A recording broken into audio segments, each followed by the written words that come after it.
Wala. Dito, Steve. Dito. Yes. My name is Nicolot. Takaw din. Galing kami Paranaque. She's my wife. Yeah. Ako naman si Kuya Mone. Kinuha niyo ako? Kuya? Kuya Mone. Kami naman. Medyo matakaw lang. Medyo matakaw lang. Ano ninyo? Handa na kayo? Gutom na ba kayo? Hindi pa. Pero gugutumin namin kayo sa salita ng Diyos. Yan. Gusto namin na. Sabi ka? Pinakalagan nila na ibagalan at victory church. Gusto ko malaman yun.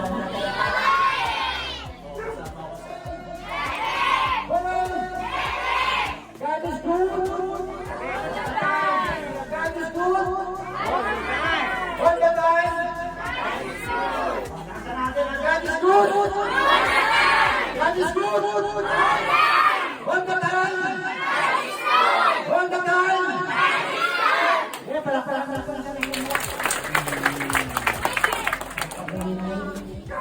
Sa ating mga bisita. Ako mo si Charlie Cuenca. Taga-ito ko, kapitbahay ko si Brother Joey. Totoo po ako at nakasama ko kayo. Ako lang po naman nagtutulong po for being here. Welcome victory pa. Salamat ulit. Thank you, Abigail. Robert here. We are here in Purok Ocho, right here in Lipa, Barangay San Carlos, and today there's going to be a feeding program spearheaded by the Christian Motorcycle Club and Victory Lipa.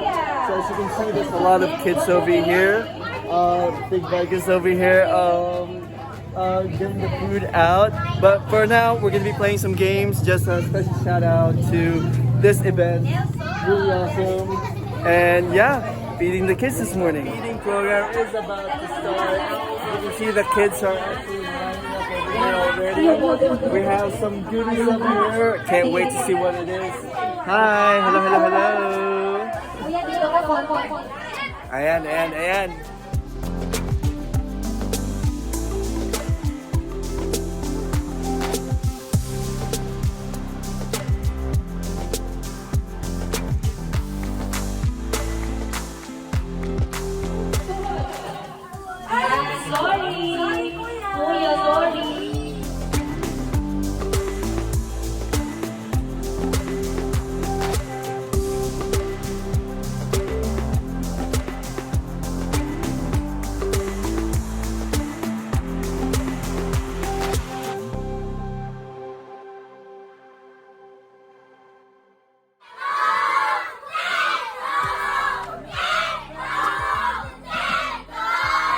Aside from feeding the kids with physical food, there's also some spiritual food. So there's going to be a little bit of preaching today so that we can all be closer to the Lord. Gagawin ko para sa inyo. God's love. Mahal ka ng Diyos. Mahal ka. Ito sa parang hindi makauwi na namin mga kambing na liga. Panatanggapin na kayo. O sige, okay. Now, tama. Dahil tayo ay nalikha ang liga.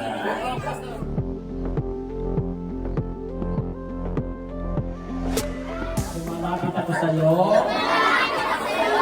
Papasalamat. Dahil mahal mo ako.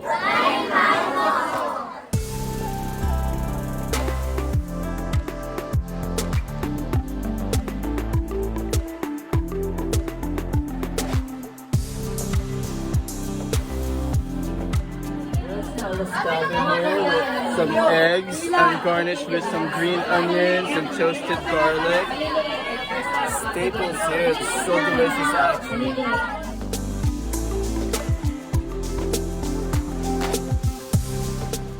arroz caldo is actually one of my favorite foods too. So yeah, so I think here in the Philippines it's called arroz caldo, and I think in China it's more like a congee. It's a gingery chicken, rice, kind of a porridge over here. Very delicious, very delicious.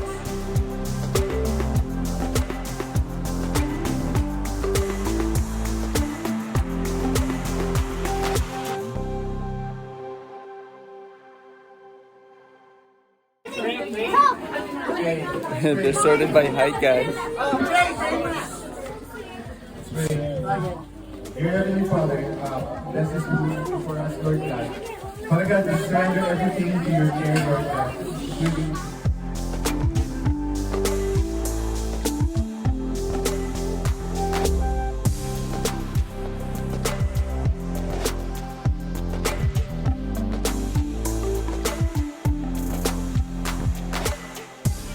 It looks so delicious. Hey.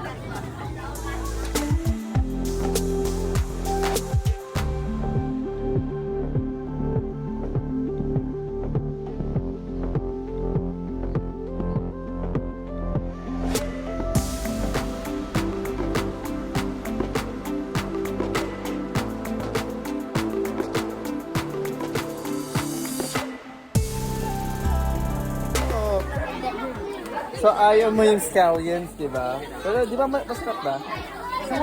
Malasa? Ayun. Yeah, he was actually removing the scallions. I told him like vegetables is really good. So you're gonna practice eating your vegetables, di ba? Oh, yes, daw. Ikaw din?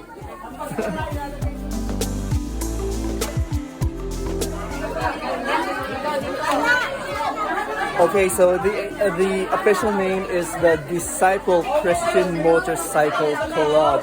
So yeah, they're actually an international club, and right here, based here in Philippines. Ano nalagay dyan? May chicken ba? Oh, may chicken, tapos may egg.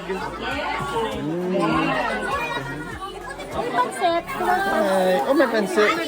Wow, there's also pancit over here. Delicious.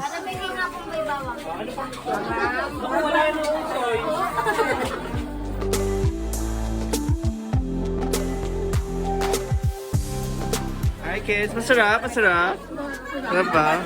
Come shy, oh. So guys, this is arroz caldo. It has chicken, it has egg, toasted garlic, some scallions in here. Really delicious, really refreshing. This is actually a typical breakfast right here in the Philippines. It's pancit. Really delicious. Noodles, rice noodles, veggies, some delicious meat. Ooh, there's more, right? Some of this pancit. Yes, I love veggies. Program for me also.